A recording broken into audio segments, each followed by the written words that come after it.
you enjoying your time at the Academy thus far? I hope you have found our halls brimming with the vitality of well-intentioned souls. I suppose it is time for you to take charge of one of our 3 houses of students. I must note that I am personally against entrusting someone as lacking in trackable history as yourself with such a task. But it is as the Archbishop desires. The black eagles, the blue lions, and the golden deer. All so different. I hope you've made it a point to get to know each of them. Since you are new here, we have decided to allow you first pick. Manuela and I will take charge of the remaining 2 houses.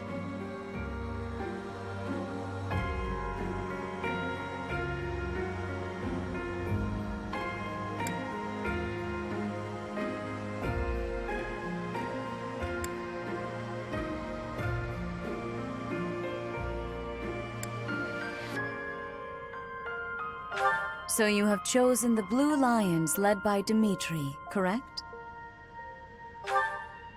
Your heart has made its choice then.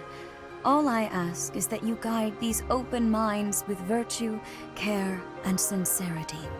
They are all promising youths who bear the weight of Fodlan's future upon their shoulders. I hope you appreciate what an honor it is to lead them. Brother? Oh, I am so sincerely sorry. I did not mean to interrupt. I'm in the middle of something, Flame. Is it urgent? No, it's nothing. More importantly, who is this? This is our newest professor at the Academy. Oh my! A new addition to the Officers' Academy! I am so very pleased to meet you, Professor. I am Sedith's little sister, Flame. I am so happy to make your acquaintance. Let us focus on the topic at hand. There is something you should be aware of. In a few days' time, there will be a mock battle between the 3 houses, intended to gauge the current progress of the students. We will be using this battle as an opportunity to ascertain your own abilities as well. Please do not disappoint the Archbishop. That is all.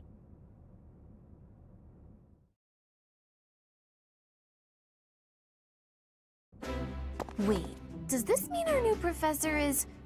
No, I really can't believe it! But I was speaking to you so casually, as though we were companions. Oh, I am so sorry, Professor. You just look the same age as the rest of us, and... Oh, and I'm sorry I just said that too. I really must watch my tongue.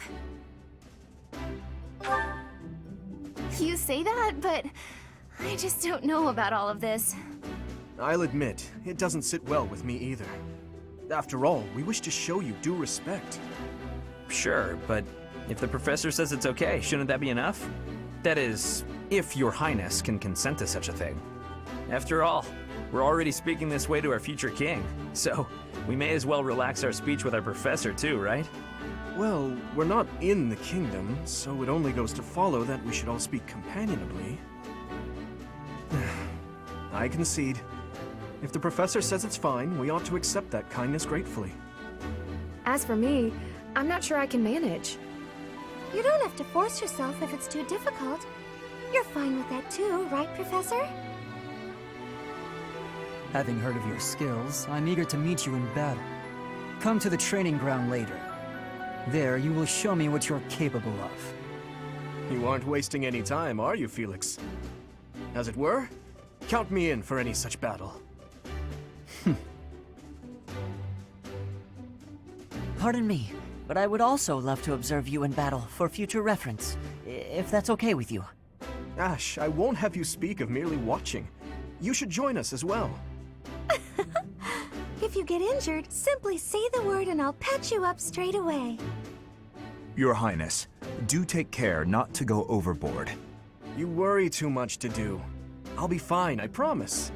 My companions, is there not something inherently wrong with crossing blades as a way to bond with each other? Huh, I never thought of it that way. Well, if that's how you feel, I suppose you'll just stay behind while the rest of us are at the training ground? Ingrid, my dearest friend, you really are too harsh on me. Well then, Professor, what do you think? As you can see, the Blue Lion House is a lively bunch, but you'll find none who work harder. I'm certain we'll cause our fair share of trouble, but I'm very much looking forward to the year ahead.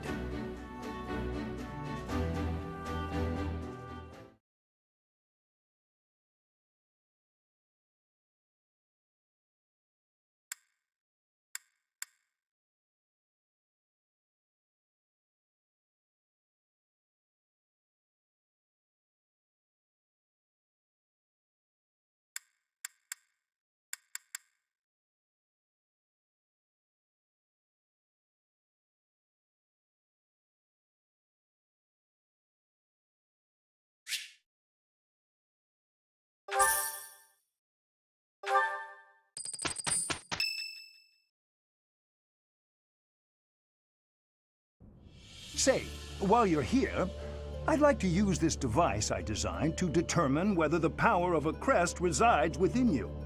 Won't hurt a bit. Promise. You don't know about crests? Well, allow me to tell you everything, absolutely everything about them. Is your calendar clear? This will take a while. Crests are a fascinating topic. But before one can dive deeply into said topic, one must first understand what crests are. They are power incarnate. They are said to have been bestowed upon humans by the goddess countless ages ago. They exist within the flesh and are passed down through bloodlines. Those who carry crests may excel at magic, display exceptional strength, or any number of boons. Each crest has its own power, the nature of which is beyond mortal understanding. For now. I suspect as much, yes. But we won't know for sure unless I look into the matter. As I said, crests are passed down through the blood. However, just because someone carries a crest does not necessarily mean their descendants will inherit it as well. Only a scarce few descendants of a crest's bloodline end up inheriting that crest's power. Perhaps one of your ancestors bore a crest, and you just happen to inherit it. That is how a crest usually presents itself, after all. Yes, of course. I'll get to the bottom of it straight away. Now then, please go ahead and hold out your arm over this device here. What is this? A pattern I've never seen before. Is it possible an as yet undiscovered crest has been detected? To think there are still crests out there that even I am unaware of. How thrilling!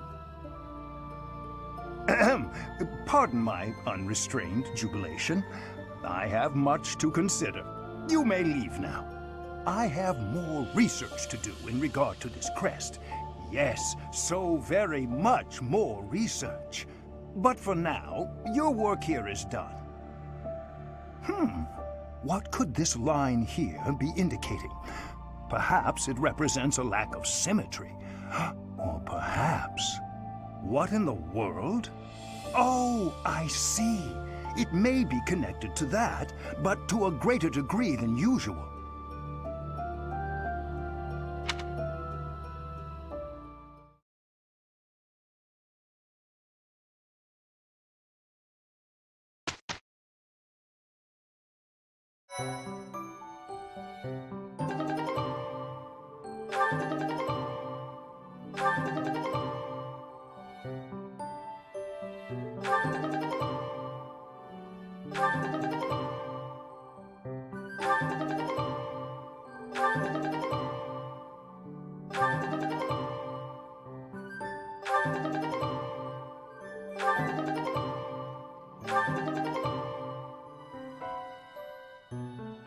With each moon, professors of the Officers' Academy receive a schedule for the month ahead. It notes the days on which events and missions will take place that month. Pay careful attention to your schedule, so that you may thoughtfully plan what you intend to do each month and when.